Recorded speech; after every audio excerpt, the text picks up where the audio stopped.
उभय भावों के इस ज्ञान पर उन्होंने पर द्रव्य रूप संकल्प विकल्पों को त्याग कर निज शुद्ध आत्मा की प्रतीति के लिए, निर्वाण प्राप्ति के मार्ग के लिए हमें मार्गदर्शित किया, उपदेशित किया। 124वीं कारका में आचार्य भगवंत कहते हैं कि हे भव्य, अब आपने इतना पुरुषार्थ कर लिया,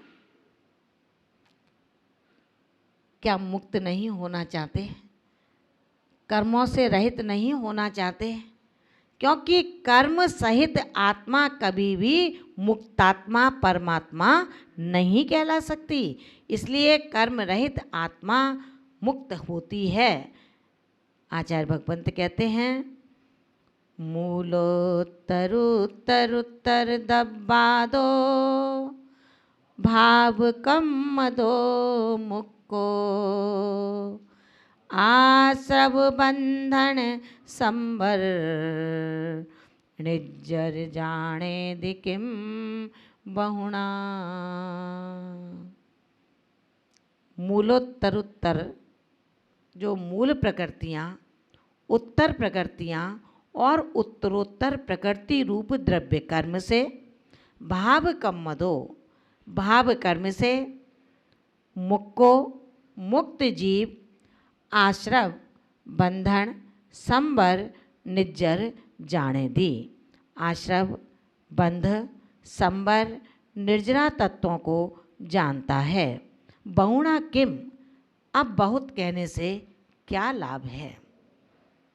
क्योंकि द्रव्य कर्म एक कर्म है।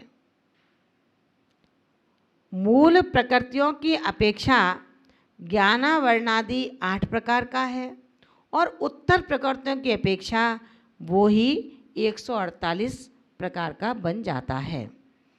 परिणामों की उत्तरोत्तर निम्नता और उत्तरोत्तर वृद्धि। जहाँ पर संक्लिष्टता कसायों की मंदता, वहाँ पर शुभ परिणामों की उत्तरोत्तर वृद्धि, और जहाँ पर परिणामों की अतिशय संक्लिष्टता की प्रबलता, वहाँ पर वृद्धि को प्राप्त परिणाम भी धीरे धीरे धीरे धीरे नीचे की ओर निम्नगामी हो जाया करते हैं। आचार्य भगवंत कहते हैं, परिणामों की अपेक्षा संख्यात असंख्यात अनंत प्रकार का होता है ये द्रव्य कर्म, भाव कर्म, नौकर्म। इन कर्मों से बचने के लिए राग द्वेष मोह मिथ्यात आदि जितने भी साधन हैं, संयोग विभाव से स्वभाव से च्युत करने वाले हैं। क्योंकि कहा गया है, जैसे छोटे बच्चे का अगर हाथ या पैर की हड्डी टूट जाती है तो डॉक्टर भी कहते हैं कि चिंता ना करो, बच्चे की उम्र छोटी है, रिकवरी बहुत जल्दी हो जाएगी। और यही हड्डी यदि किसी वृद्ध अवस्था में किसी की टूटती है तो यही कहा जाता है, भाई उम्र बहुत ज़्यादा है, हो सकता है अब इस रिकवरी में थोड़ा समय लगे। ऐसे ही आचार्य भगवंत कहते हैं, रे आत्मन, क्या नहीं समझ पाए लौकिक भाषा को? पारमार्थिक क्षेत्र में विराजमान हैं आप और लौकिक भाषा को नहीं समझा तो इस पारलौकिक शैली को कब समझोगे? रिकवरी जल्दी होती है किसकी? उम्र में जो छोटा है और जो वृद्ध है, यानी कि जो कच्चा आम है, कच्चे आम पर यदि काला दाग लग जाए तो क्या पूरा फेंकेंगे उसे? उसमें जहाँ जहाँ काला दाग है, एक यंत्र के अवलंबन से उस काले दाग को छांट देंगे, निकाल देंगे, बाकी का कच्चा आम अपने उपयोग में ले लेंगे। लेकिन जो आम पूर्णतः पक चुका है, अब उसमें गुंजाइश नहीं है, उसमें कहीं कालापन होता है, तो क्या उसको यंत्र के माध्यम से छांटा जा सकता है? विचार करना। जो मंदिर ही बन चुका हो, जिसने अपने देह को मंदिर का गेह बना लिया हो, अब उस जगह पाप कैसा, कैसे परिणामों का मिश्रपना, कैसे परिणामों की विभाव परिणति। विचार करना। भावनाओं में रिसने वाला द्रव्य को समझता है। शास्त्रों का अध्ययन करने वाला ही द्रव्य श्रुताभ्यासी कहा जाता है। जो द्रव्य श्रुत का अभ्यासी है वो ही कालांतर में भाव श्रुताभ्यासी बन जाया करता है। अपने आप को जगाने का पुरुषार्थ करो। अभी तक की जो संगतियां थीं वो सत्संगति नहीं थी। इस आत्मा का धर्म खाना नहीं है, वरन इस आत्मा का धर्म आत्मा को खिलाना है। इस आत्मा का धर्म उन पुद्गल के पिंडों को खाना नहीं है, वरन इस आत्मा का धर्म शाश्वत जिनवाणी के उस नीर को पिलाना है। यानी कि आत्मा ही आत्मा को आत्मा से, आत्मा के द्वारा आत्मा को प्राप्त करने के लिए आत्मा का सार ग्रहण करती है। ध्यान रखना महान भावों, अब तक मोह के मद में मैं झूमता रहा, अनादि से मोह का मद पिया है, और यही कारण है मोह के मद से अति मोहित होता हुआ अज्ञान से, दुर्ध्यान से, इष्ट संयोग और अनिष्ट, इष्ट संयोग और अनिष्ट वियोग के लिए तड़पता रहा। ये चेहरा मुझे पसंद नहीं है, ये मुझसे थोड़ा दूर बैठे हैं, ये जगह मेरी है, आप अपना थोड़ा सा स्थान उधर करें। ये दीवार तक मेरा जमीन है, मुझे पिता ने दी है, भाई को दूर करता है। क्या जमीन, क्या मकान, क्या सोना, क्या चांदी।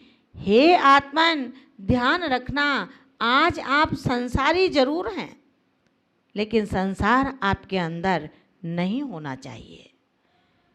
गृहस्थ अवस्था में गृहोचित सारे कर्तव्यों को करने वाला ज्ञानी सम्यक दृष्टि भव्य आत्मा जब अपने पुत्र पुत्री के कर्तव्यों का निर्वाह करता है, उसे यह अच्छी तरह पता है कि अपने कर्तव्यों का निर्वाह कर रहा हूँ।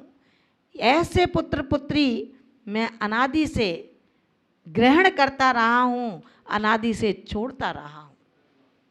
लेकिन आज जब बोध जगा है तो अज्ञान से मोहित जीव निरंतर यही सोचता है, ये पुद्गल द्रव्य जितने भी हैं वो मेरे हैं।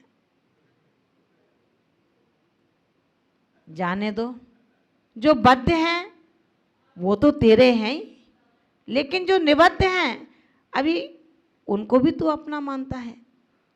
बद्ध है, ज्ञानावर्णादि बद्ध कर्म है, और जो निर्बद्ध हैं पति पत्नी स्त्री, ये आपसे बंधे हुए नहीं हैं, लेकिन उनको भी तू हाथ पकड़ता है कि ये मेरा बेटा, ये मेरी बेटी, ये मेरा पति, ये मेरी पत्नी।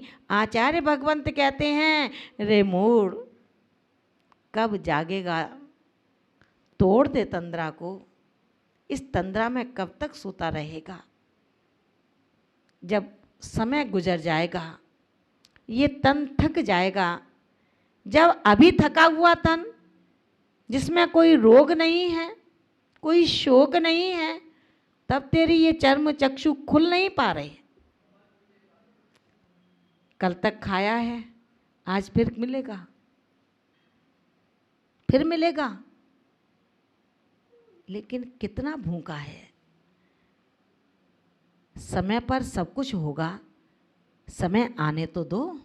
जब तक समय नहीं आया तब तक चेतना के ग्रह में चिंतन की शक्ति का जन्म क्यों नहीं दे देते। भोजन की चर्या 10 बजे होगी, लेकिन अभी तो तू भजन की चर्या अपना। इस आत्मगेह में सुंदर सुंदर आध्यात्म भजनों से अपने आत्मा के गेह को श्रृंगारित कर ले। जब आत्मा का गेह तू पहचानने लगेगा, समझने लगेगा, जब पालतू जानवर अपने घर को पहचान जाते हैं, ये मेरे मालिक का घर आ गया। मालिक तो खेत से ही छोड़ देता है कि जाओ, वो जानवर इच्छा अनुसार चल लेते हैं और अपने घर पर आ जाते हैं। लेकिन हे मानव, हे श्रावक, हे मोक्ष मार्गी साधक, क्या तू उस जानवर से भी गया बीता हो गया? आज तक अपने घर को पहचान नहीं पा रहा, मुझे कहाँ जाना है? जो तेरा घर है, सच ये घर तेरा नहीं है। तेरा घर तो इतना सुंदर है, इतना शाश्वत है, और जब एक बार पहचान लिया उस घर को, कोई चोर चोरी नहीं कर सकता, कोई भाई छीन नहीं सकता, और कोई लुटेरा लूट नहीं सकता। कब जागोगे? जो तुम्हारा नहीं है उसको भी तुम अपना मानते हो, जो तुमसे बंधा है वो भी तुम अपना मानते हो। आखिर तुम्हारा कौन ऐसा है जो नहीं है? तो अज्ञानी आत्मा कहता है ये ज्ञान ध्यान तप मेरा नहीं है, ये काम मेरा नहीं है, ये तो साधु करता है। अरे साधु कौन है? साधु भी तो इन्हीं में से बनते हैं, जिन्होंने साधना के क्षेत्र में कदम रख दिया। अब उनको ये सोचना है कि साधना को मैं कैसे बढ़ाऊं, अपने परिणामों की विशुद्धि कैसे करूं। एक एक क्षण अंजुलि के पानी के समान गुजरता चला जा रहा है। 24 घंटे निकल गए, रविवार से बार बार रविवार आ रहा है, 4 महीने केश लॉन्च के तुरंत आ जाते हैं। लेकिन रे आत्मन, तू क्यों नहीं जग रहा? कब तक इन डिब्बियों को बंद करे पड़ा रहेगा? खोल दे। ये तेरे आत्मगृह की खिड़कियां नहीं हैं। शरीर की खिड़कियों को बंद कर आत्मा की खिड़की को खोल। जब आत्मा की खिड़की को खोलेगा तो तप की धूप तेरे आत्मगृह में जाकर के जो राग देश की शैवाल से आच्छादित हो रही है, उस शैवाल को सुखा देगी। जब शैवाल सूख जाएगी तो समता की पवन उसको उड़ा करके दूर कर देगी। लेकिन अगर मैंने बद्ध और निर्बद्ध को अपना ही कहता रहा तो निर्मल संबंध मेरा मुझसे कब बनेगा? आत्मा का आत्मा से आत्मा के लिए कब संबंध होगा? कौन सा क्षण आएगा जो हम इस संबंध के प्रति जागृत होंगे? दुनिया में तमाम संबंध हैं, उन संबंधों से सबसे सुखद, सबसे श्रेष्ठ, सबसे सुंदर कोई संबंध है तो वो केवल अपने ध्याता और ध्येय का संबंध है। तमाम संबंधों को तोड़ना पड़ेगा जो बद्ध हैं, संश्लेष संबंध से युक्त हुआ करते हैं। संबंध अनेक प्रकार के हैं। आधार आधेय संबंध है, कारण कार्य संबंध है, श्रद्धा श्रद्धेय संबंध है, ज्ञान ज्ञेय संबंध है, संश्लेष संयोग संबंध है। तमाम संबंधों से छूट करके जब तेरा परमेश्वर, तेरा परमात्मा ध्याता और ध्येय का संबंध धारण कर लेगा, ध्यान रख लेना, संसार में अब कोई दूसरा संबंध स्थापित करने का इस चेतन का कभी मन नहीं होगा। गुण गुणी का संबंध तेरे स्वभाव का संबंध है। गुण गुणी के संबंध में रम जा, उस संबंध को टूटने मत दे। मित्र रूठे तो समझा दे एक बार। मित्र इसलिए रूठा है क्योंकि तूने उसकी अनुकूलता में प्रतिकूलता बरत दी। अगर उसकी सुखद इच्छा को पूरा कर देता तो सच है वो आत्मा तेरे गुणगान गाता रहता, लेकिन अनुकूलता को तूने मिटा दिया। अनुकूलता थी कि मैं भोजन करूंगा लेकिन भक्ष अभक्ष का ध्यान नहीं रखूंगा। सच्चा साथी, सच्चा मित्र उसको गिरने से बचा लेता है। याद है तीर्थंकर आदिनाथ भगवान ने जब 80 शिक्षा दी, विद्या वाणिज्य विज्ञान की शिक्षा दी, तो उन्होंने यही तो कहा था कि जो आप खेती करेंगे उस खेती की रक्षा के लिए पशुओं के मास्क लगा देना। यही तो कहा था। उससे 6 महीने का अंतराय बन गया। किसी दूसरे की थाली को मत देख, किसी दूसरे के बारे में मत कह। अगर कहेगा तो सच मानना, घोर अंतराय का बंध तू अपना बांध लेगा। आज तो सब कुछ अच्छा है, लेकिन कभी ऐसा भी हो सकता है सारी दुनिया तुझसे रूठ जाए। नितांत अकेला इस धरती पर विचरण करेगा, कौन पूछने वाला होगा। इसलिए आप अपने पुण्य रूपी मित्र को कभी जुदा ना करो। उस मित्र को हमेशा साथ रखो। गुण गुणी के संबंध मेरे अपने संबंध है, इनसे कभी मैं भिन्न नहीं हो सकता। ये अभिन्न हैं, ये स्वाभाविक संबंध है।